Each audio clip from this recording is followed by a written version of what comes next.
First attempt channel में आपका स्वागत है। आज हम लोग खरवार जनजाति के बारे में पढ़ेंगे। इसके पहले हमने जनजाति के सीरीज में संथाल देख लिया, उरांव देख लिया, मुंडा देख लिया, हो देख लिया। अब ये पांचवा है खरवार, ठीक है। और ये जो लेक्चर है complete prelims point of view से बनाया गया है। जेपीएससी हो, जेएसएससी हो और सीडीपीओ हो या और भी कोई भी एग्ज़ाम हो जहाँ झारखंड स्पेशल के सवाल आते हैं, ये लेक्चर आपको काफ़ी मदद करेगा। मुझे 2 बार इंटरव्यू देने का मौका मिला जेपीएससी में, 6 जेपीएससी और 7 जेपीएससी। उसी के अनुभव के आधार पर ये कोर्स डिज़ाइन किया गया। तो इसको सुनिए और प्रीलिम्स पॉइंट ऑफ व्यू के लिए इतना ही जानना जरूरी है आपको। इतना से ही आपका सवाल सही हो जाएगा, ठीक है। कुछ कीवर्ड है उसे याद रखना पड़ता है प्रीलिम्स के लिए, तो मैं उसी पर विशेष फोकस करूँगा और उस पर ही ध्यान रखना है आपको। चलिए शुरुआत करते हैं। खरवार जनजाति, ठीक है। ये 5वीं सर्वाधिक जनसंख्या वाली जनजाति है। तो 4 कौन है? संथाल है, उरांव है, फिर हो है, नहीं संथाल है, उरांव है, फिर मुंडा है, फिर हो है, तब खरवार है, ठीक है। इसका मुख्य संकेंद्रण का है तो प्लामू क्षेत्र है, ठीक है। ये 5वीं सर्वाधिक जनसंख्या वाली जनजाति है और इनका जो मुख्य संकेंद्रण का है तो प्लामू क्षेत्र में, ठीक है। आगे बढ़ते हैं। खेरीजार से आने के कारण इनका नामकरण खेरवार हुआ, ठीक है। तो ये सवाल ये जानने वाली बात है कि खरवार और खेरवार इनका नामकरण क्यों हुआ, क्योंकि ये खेरीजार जैसे स्थान से आए, ठीक है। वहाँ से जब आए तो उसी के कारण इनका नाम खरवार पड़ा या खेरवार पड़ा, दोनों एक ही है, ठीक है। चलिए, पलामू और लातेहार जिला में से 18 हजारी भी कहते हैं, ठीक है। 18 हजारी कहते हैं। याद रखिएगा कि सवाल ऐसे बन सकता है कि 18 हजारी किसे कहते हैं, कौन सी जनजाति को 18 हजारी नाम से पुकारा जाता है। तो याद रखिए खरवार जनजाति में, और कहाँ पे, तो पलामू एवं लातेहार जिला में, ठीक है। स्वयं को सूर्यवंशी राजपूत हरिश्चंद्र रोहित शॉ का वंशज मानते ही है, ठीक है। तो स्वयं को सूर्यवंशी भी मानते हैं, याद रखिएगा ये बात, ठीक है। और उसी क्रम में आगे बढ़ा जाता है। ये एक बहादुर मार्शल लड़ाकू जनजाति है, ठीक है। तो ये लड़ाकू जनजाति लड़ाई के लिए भी माना जाता है, इसलिए इसे बहादुर मार्शल लड़ाकू जनजाति भी कहते हैं। चलिए आगे बढ़ते हैं। तो हमने क्या क्या देख लिया। एक 5वीं सर्वाधिक जनसंख्या वाली जनजाति याद रखना है आपको, पलामू है कीवर्ड ये याद रखना है, खेरीजार से आए वो याद रखना है, 18 हजारी बोलते वो भी याद रखना है, सूर्यवंशी मानते हैं और ये एक लड़ाकू जनजाति भी है। चलिए अगला पॉइंट। इनकी एक खास विशेषता देखा गया है, यह जनजाति सत्य हेतु अपना सभी कुछ बलिदान करने के लिए प्रसिद्ध है। मतलब ये हुआ कि सत्य के लिए या इनकी जान भी क्यों नहीं चली जाए, लेकिन ये सत्य के साथ कभी नहीं छोड़ते, सत्य का साथ हमेशा देते हैं। और इसलिए इन्हें कहा गया जाता है कि सत्य हेतु अपने सभी कुछ बलिदान करने के लिए प्रसिद्ध है। मतलब सब कुछ बलिदान दे सकते हैं लेकिन सत्य को छोड़ नहीं सकते। इनका साथी सत्य है और हमेशा इस सत्य पर भी बल देते हैं, और आज के समाज की भी यही आवश्यकता है, ठीक है। तो इनसे हम कुछ सीखने की आवश्यकता है समाज को भी और हम सबको भी। चलिए इनकी भाषा क्या है, तो खेरवारी है भाषा, याद रखना आसान है, खेरवार से खेरवारी, ठीक है। सिंपल है लेकिन इम्पोर्टेंट है, भाषा पूछ सकता है आपको कौन इनकी भाषा क्या है, तो खेरवारी याद रखिएगा।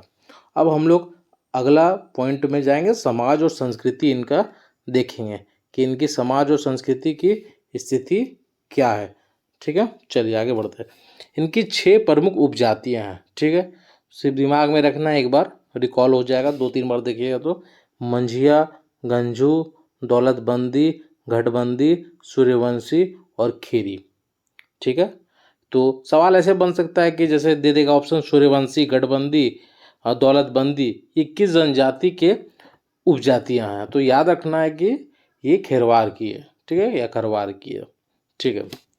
देखिए बहुत इंपॉर्टेंट पॉइंट है, ये सवाल पूछ सकता है या आ भी सकता है कि कौन सी जनजाति में युवागृह नहीं है, तो याद रखिए कि खरवार में कोई भी युवागृह संस्था नहीं है। युवागृह क्या होता है, जहाँ प्रशिक्षण प्रदान किया जाता है उस संस्कृति से रिलेटेड, उस उनकी जो जनजाति की जो अपनी कल्चर है उसको संरक्षण करने के लिए जो वहाँ ट्रेनिंग दिया जाता है उसी को युवागृह कहते हैं। यहाँ पे मेनली एंट्री कब होता है, 10 से 11 वर्ष के आयु में यहाँ पे एंट्री होता है, और जैसे ही विवाह हो जाता है उसके पश्चात यहाँ पे सदस्यता समाप्त हो जाती है। ठीक है, चलिए। परिवार, परिवार कैसा होता है? पितृसत्तात्मक होता है। ठीक है, याद रखना।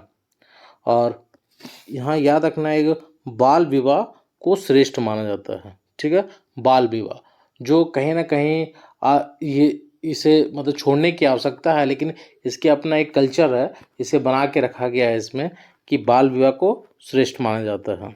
तो इनकी अपनी विशेषता है, तो ये देखा गया है इनमें। चलिए आगे बढ़ते हैं।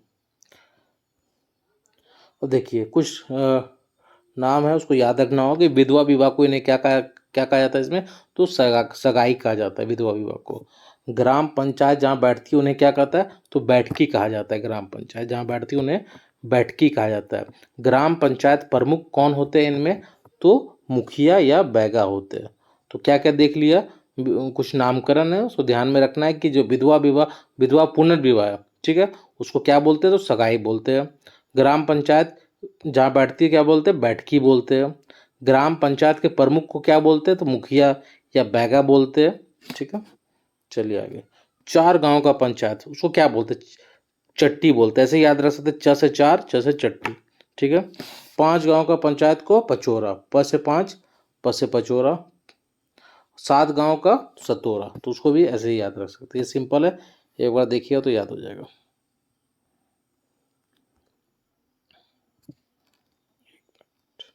इनकी आर्थिक क्रियाकलाप पर नजर डालते हैं। सामाजिक हमने देख लिया। अब आर्थिक, आर्थिक में बहुत ज़्यादा कुछ नहीं है, कृषि करते, कृषि पर इनका विशेष ध्यान होता है। ठीक है, और खैर वृक्ष से कत्था बनाते हैं। तो कत्था बनाने का इनकी एक अपनी परंपरा है, जिससे जीवन यापन ये व्यतीत करते हैं। तो याद रखिए, कत्था खैर वृक्ष से इन्हें बनाते हैं। ठीक है, धार्मिक स्थिति को इनका देखते हैं, क्या है धार्मिक स्थिति? धार्मिक स्थिति, हाँ, प्रमुख देवता इनका सिंगबोंगा है। ठीक है, और धार्मिक प्रधान कौन है? पाहन या बैगा है। ठीक है, याद रखिएगा, सिंगबोंगा याद रखिएगा प्रमुख देवता। धार्मिक प्रधान है पाहन और बैगा। ठीक है, माटी क्या होता है? माटी होता है जादू टोना करने वाला व्यक्ति को माटी बोलते हैं। ठीक है, ये लेक्चर कंप्लीट हो गया। एक बार आपको कीवर्ड है रिकॉल करा देते हैं। 5वीं याद रखना है आपको, प्लामू याद रखना है, खिरीजार याद रखना है। ठीक है, 18 जारी याद रखना, सूर्यवंशी याद रखना, लड़ाकू याद रखना, सत्य बोलने के लिए प्रसिद्ध है ये याद रखना, भाषा खेरवारी याद रखना, 6 उपजातियां देखना, युवागिरी नहीं पाया जाता है इनमें याद रखना, बाल विवाह को श्रेष्ठ मानते याद रखना, और कुछ नामकरण है, जैसे विधवा विवाह को पुनर्विवाह को बोलते सगाई, ग्राम पंचायत को बैठकी, ग्राम पंचायत के प्रमुख को मुखिया या बैगा, 4 गांव का पंचायत चट्टी, 5 गांव का पचोरा, 7 का सतोरा। ठीक है, याद रखना। और इनके आर्थिक क्रियाकलाप में याद रखना कि खैर वृक्ष से कत्था बनाते हैं। ठीक है, और प्रमुख देवता सिंगबोंगा, धार्मिक पाहन प्रधान हो गया पाहन या बैगा, कुछ भी बोलिए।